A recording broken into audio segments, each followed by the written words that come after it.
She opens up this world that's sacramental. You know, that everything is sacramental. There's no separation between the sacred and the profane. She was one of the most compelling Catholic figures of the 20th century.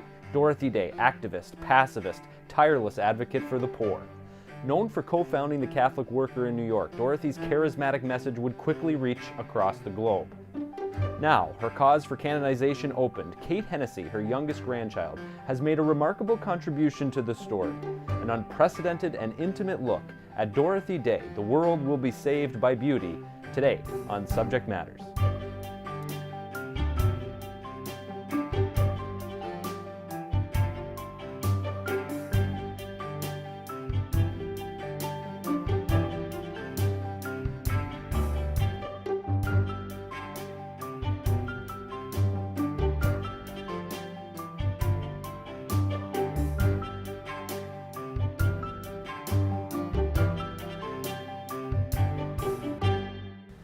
Kate, so much has been written about your beloved grandmother, Dorothy Day, and you felt that you needed to add another layer to what has already been written, but tell us about that layer that you're adding to the story with this remarkable book.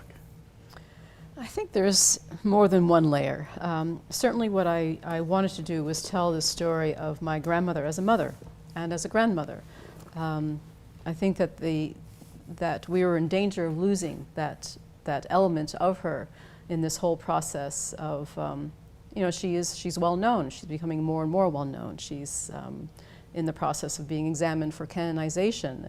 And what happens often with these kind of these processes and this kind of adulation, or sometimes the opposite of that, is that people are narrowed down, they're simplified, and I really felt that it would be a huge loss to not have the story of her as a woman, as a mother.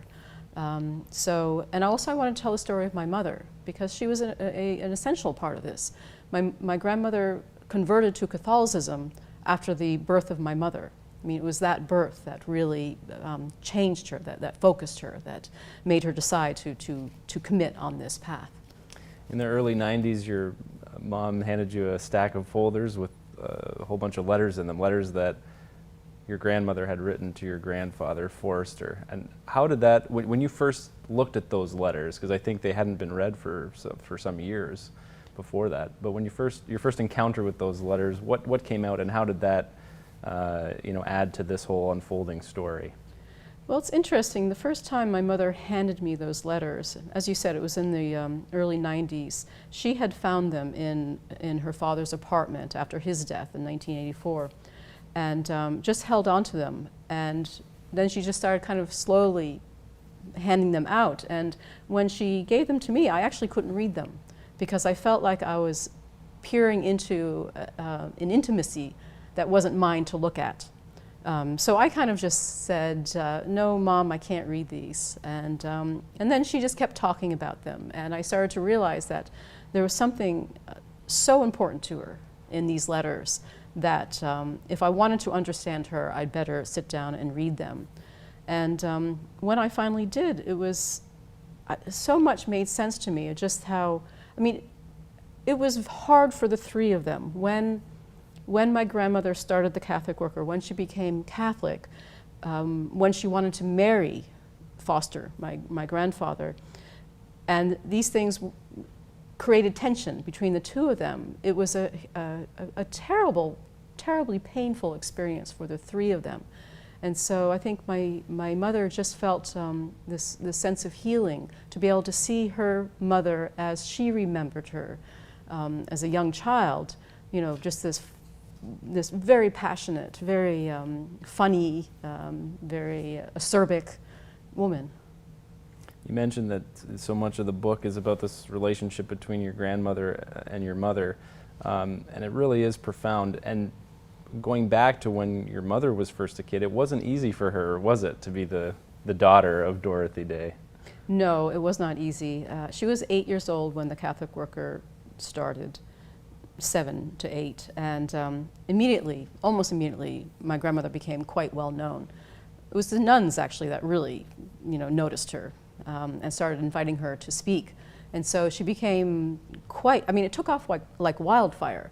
The paper started with 2,500 issues in May of 1933, and by 1936 it was 160,000. There was one issue of 190,000. It really was quite extraordinary how quickly the whole thing just took off. People were just, their imaginations were set on fire. And so people would come and they would say to my mother, "So are you going to follow your mother's footsteps?" And my mother was a very different person. Even from a young child, she knew that she was very different from her mother. Very much, even though she was born and raised in New York City, she was knew that she wanted to live in the country, knew that she wanted to have animals and do the whole farming thing. And so this idea of becoming a writer and a talker and a public person just horrified her. So it was quite difficult for her to kind of deal with those expectations.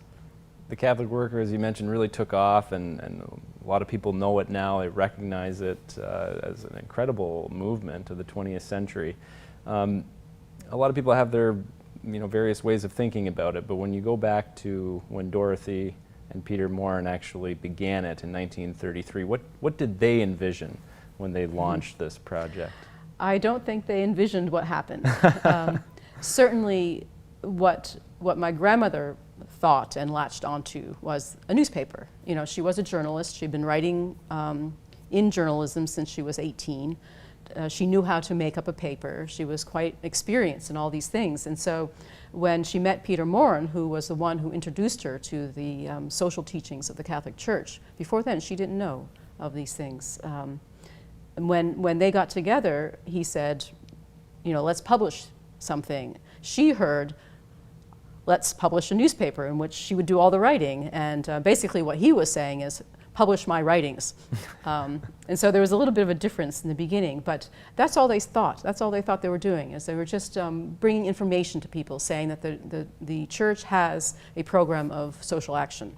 And of course, when you start talking about these things, immediately people in need show up and say, well, you're talking about this. Another thing is that Peter Morin wanted the bishops to open houses of hospitality. He wasn't saying that they open one, it should be the bishops. Right. But when you have people showing up on your doorstep saying, I'm homeless, and of course in 1933 it was the height of the Great Depression. There were millions of people out of work and homeless in New York City alone. Mm-hmm. The upheaval of that time was just very hard to imagine. So my grandmother, being kind of the very practical person she is, said, okay, we have to start housing people. She started renting apartments. Then they, started a soup line. But she never meant that. Neither one of them ever meant that that was what they were going to do. It just was a natural progression. It's so interesting to think of your grandmother and then your mother, by association, so to speak, with your grandmother, being immersed in these groups of people, these houses that are packed with different people, especially as you mentioned in the height. But I know your grandmother also really appreciated being away from it all. She loved to go to the beach. She loved Staten Island. She loved the water, the sea, to be by the sea. Tell me about that. What drew her out there?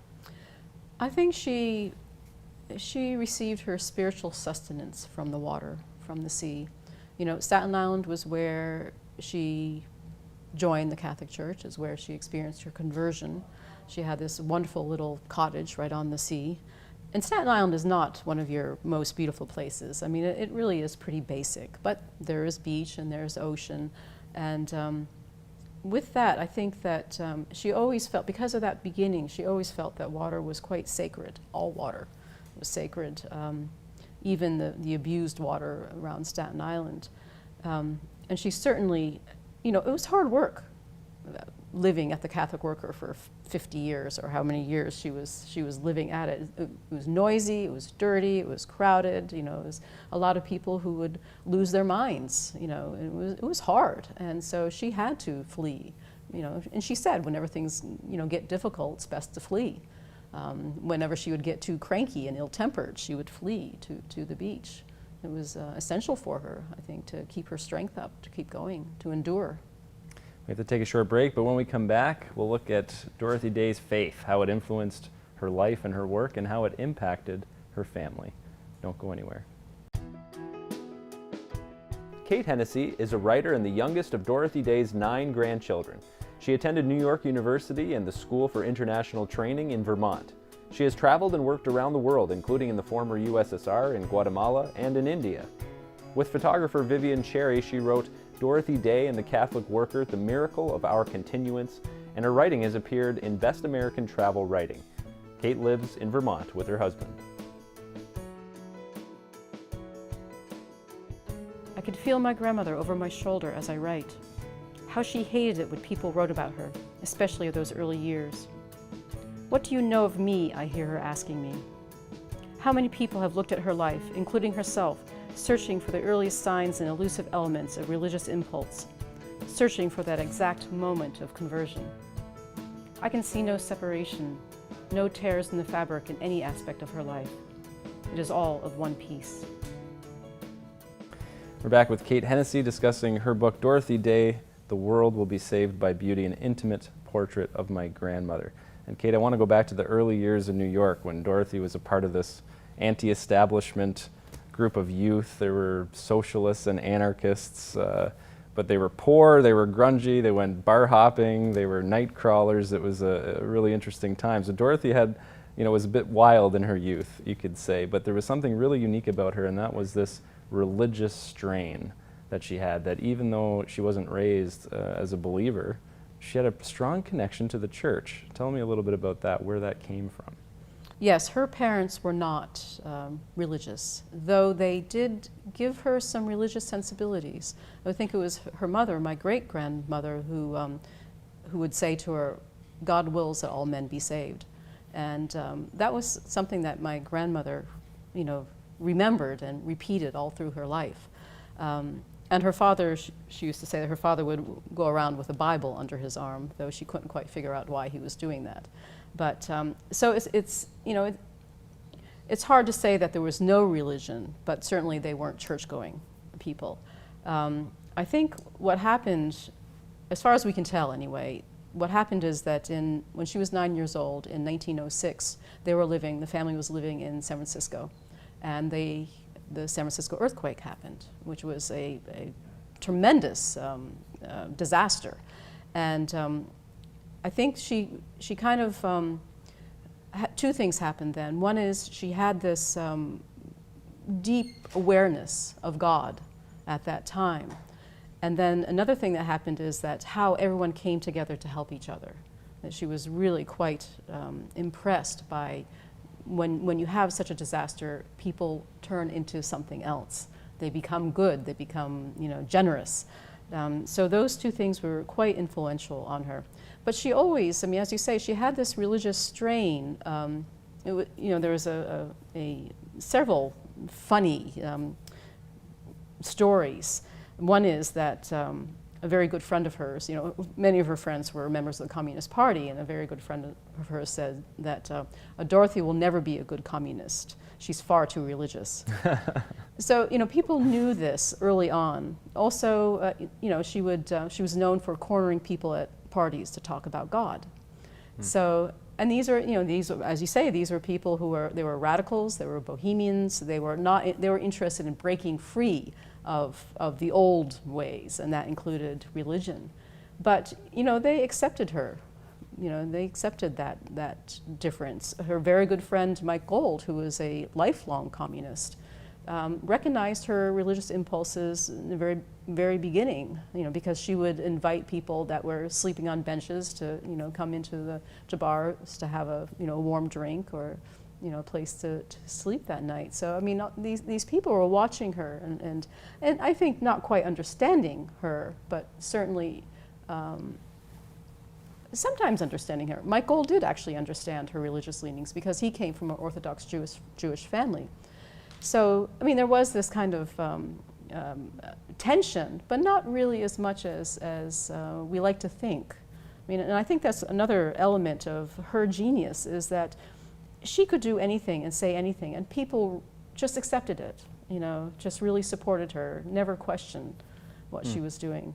But it was not only a point of tension, but even conflict, right? Later on in her life with her family, with your grandfather, and with your mother. I'm thinking when she wanted to open the retreat house in Easton, as opposed to just continuing on as a farm, the farm that was there, welcoming people and growing things. So this whole thing, her religiosity was also a source of conflict in the family and in the worker movement, was it not? Yes, it was. The conflict with my grandfather is a little bit more complicated than just one of religion. I think he would have accepted her religion, but she wanted to get married, and he did not believe in marriage. He never got married. So he was very firm on that. I mean, I think the both of them were quite strong-willed people, and they both were very concerned about not being hypocrites. So, you know, they just couldn't work things out. I mean, a lot has been made of the fact that, and this is incorrect. There's a narrative out there that says that he didn't like her religion, he left her, and that isn't what happened at all.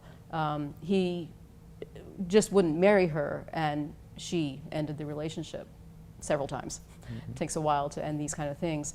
In terms of the retreat, this was in the 40s. My grandmother went through a very difficult time at those early years of the 40s for several reasons. One, the Catholic worker was getting a reputation as being not quite correct in the Catholic world because of her stand on pacifism and her stand against World War II.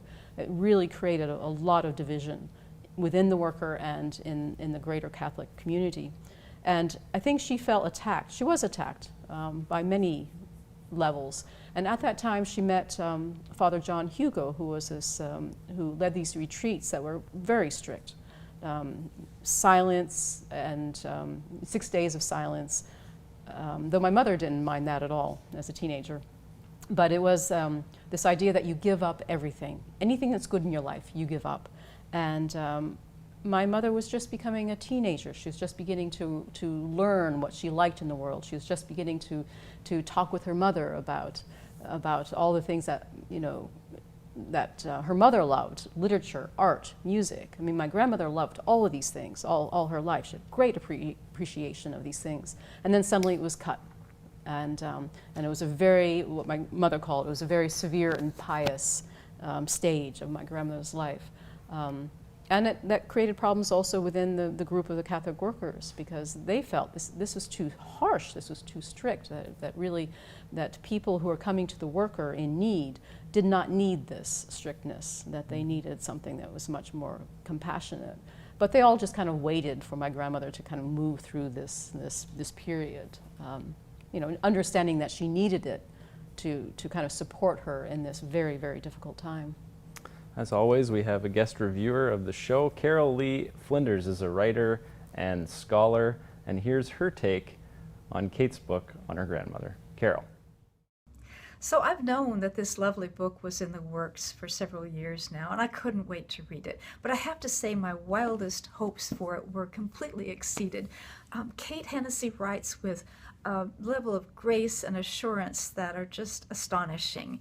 And that couldn't have been easy because the people she was writing about were complicated and intense and brilliant in ways that were very different from one another. And they struggled so hard in their lives. They struggled hard to find their way, and they struggled to find ways to honor the love that they had for one another. Perhaps the parts of the book that were most revelatory for me concerned Tamar herself. She's always, of course, been in the shadows. She wasn't a talker, and so it's wonderful to see her a fully realized, whip-smart, very funny woman. A very poignant story. Perhaps my favorite passage, I think, was describing Kate as she's falling asleep at night, a little girl, and on the other side of a very thin wall, she can hear her mother and her grandmother talking on into the night. And the sweetness and warmth of that rise and fall of voices, it's like a contrapuntal lullaby, and she falls into it as she falls asleep. There are anthropologists that talk about something they call the granny advantage, and what it boils down to is that no matter where a child grows up, whether it's out on the Kalahari Desert or in the, some urban sprawl. The best predictor of that child's well-being, mental, physical, emotional, is the nearby presence of the maternal grandmother, the mother's mother. It's marvelous to watch that play out in the life of Dorothy Day, because you see, there's these moments when Tamar and her brood are up snowbound in a little rickety house up in Vermont, and Dorothy's duking it out with the city bosses in New York, and she gets the call, "Mom, we need you," and boom, she delegates like crazy, jumps in one of these incredible clunkers, and drives straight through up to Vermont and takes charge. Next minute, she's turning out huge dinners, she's driving the kids to school on icy roads, she's hauling the boys to football practice, and she's desperately trying to get them all to learn the catechism.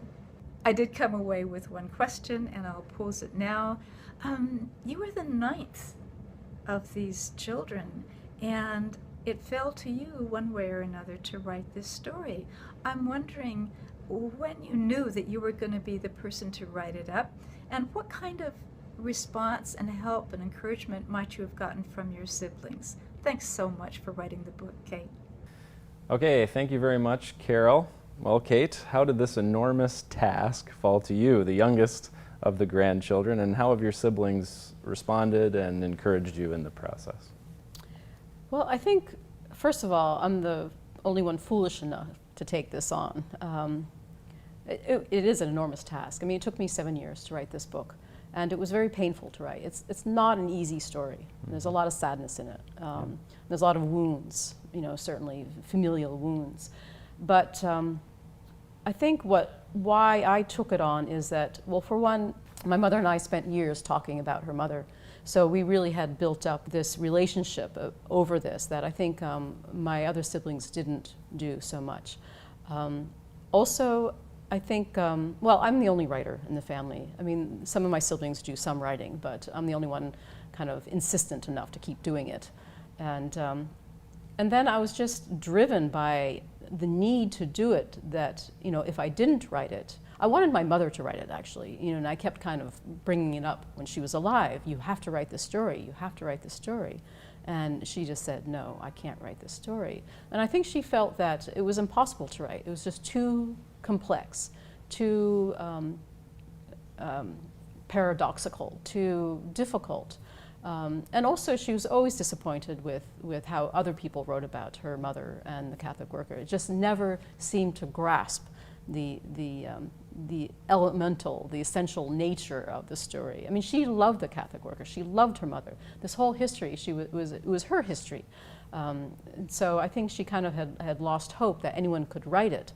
And then she died, and I thought, well, if I don't write this story will not be told. I have to write it. And I didn't know if I had the ability to do that.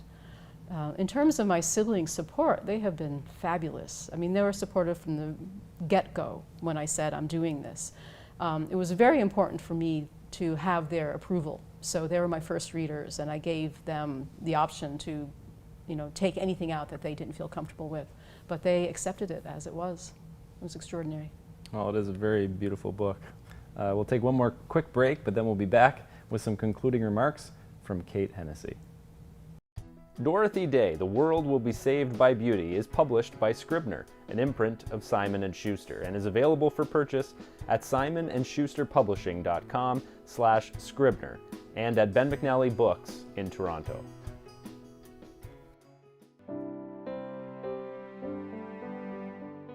I dedicated the book to my mother, and this was really a no-brainer. I wanted to tell her story, but not only to tell her story, but also to tell the story of her mother in the way that she would approve of, and I hope she has approved of this book. Kate, as your mother was dying, you were with her, and at one point you posed her the big question, which I know everybody asks about your grandmother. Do you think your mother was a saint? How did your mother respond to that? She didn't say a word, and that's her way. I mean, I didn't expect her to answer it. And it kind of was like the devil in me asking her. I just wanted to, just see if she would respond. What she did was laugh. She just laughed, and her eyes lit up. And so I think that the idea tickled her, and I think she also, I don't know, I can only speculate because she didn't tell me. But, you know, she knew exactly how powerful her mother was. I mean, my grandmother was an extraordinarily powerful woman. And my mother experienced that, saw her develop, saw the Catholic worker develop. I mean, my mother was the first Catholic worker at the age of 8.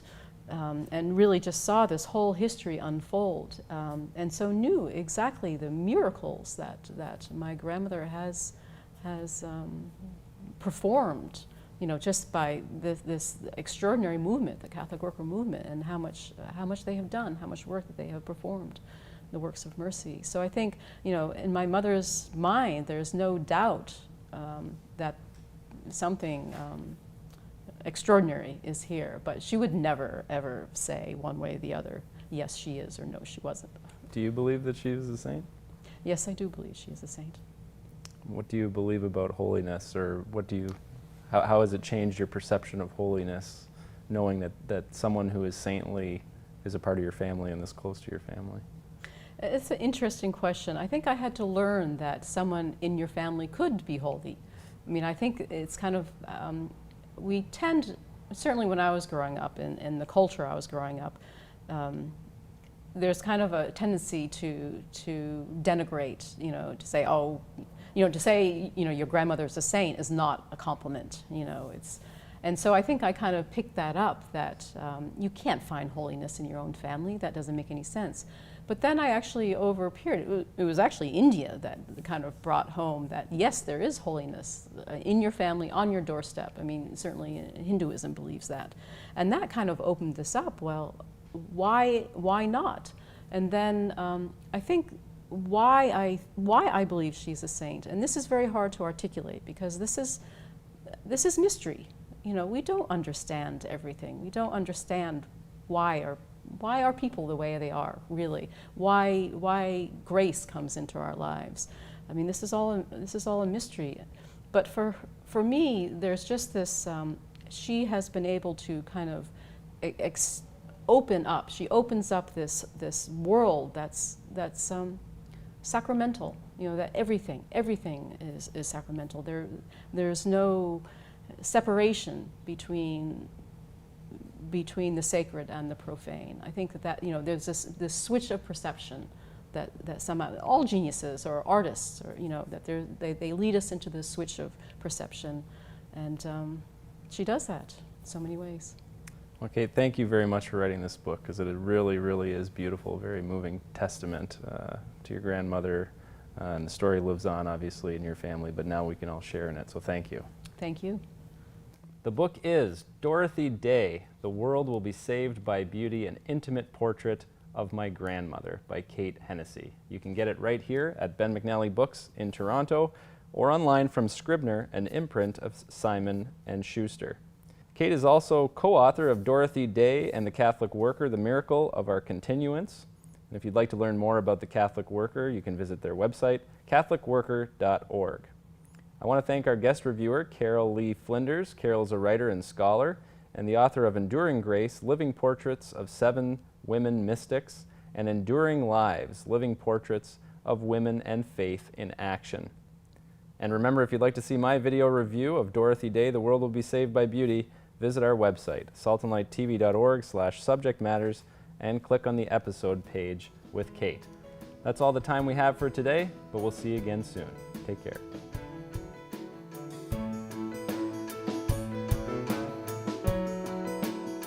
Subject Matters with Sebastian Gomes is sponsored by the Cullen family. Our Salt and Light team works hard to bring you quality Catholic programming like Subject Matters.